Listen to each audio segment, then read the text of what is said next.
Behind every product we use, there is a distance that has been traveled.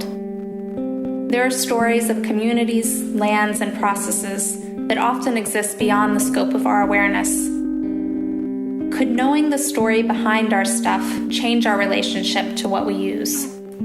Could it change our relationship to what we make, what we value?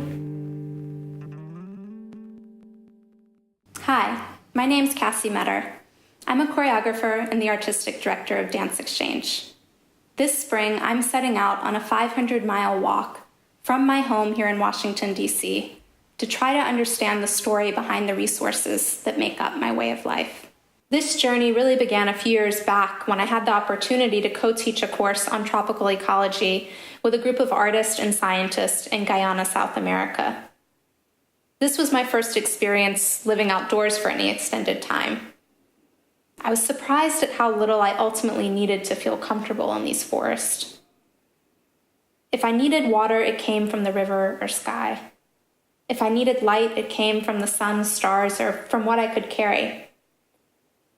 When I could put my hands on these sources, I saw clearly for the first time the relationship between what I use and what nature provides.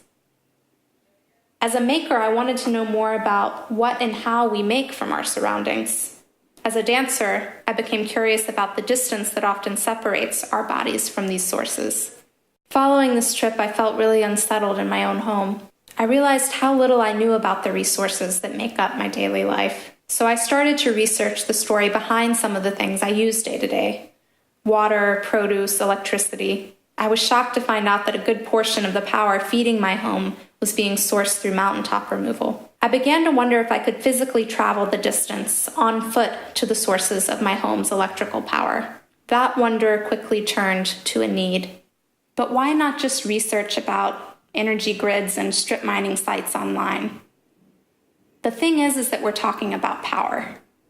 The literal power we use in our homes and the power we have with each decision we make about what we use and our relationship to how it is made. It seems important to use the power and resource of my own body to make this journey. I will start at my home in Washington, D.C., and walk through Maryland, Virginia, and West Virginia. The walk will take 2 months to complete, and I'll be joined by dancers, scientists, and documenters. Along the way, we will engage communities through workshops and public events, gathering some 500 stories over the 500-mile trek. I will be working from the stories and experiences gathered along the way to choreograph a work entitled How to Lose a Mountain, set to premiere in spring 2013. Your contributions will help us to travel this distance and will provide the essential support we need to reach communities through programming along the route. By making this walk possible, your support will allow us to bring this collection of stories to broader audiences through a tour under the National Performance Network. So whether you decide to make a contribution today, follow the story as it unfolds online, or put on your walking shoes and join us for a few miles, I thank you for all the ways you're supporting this project.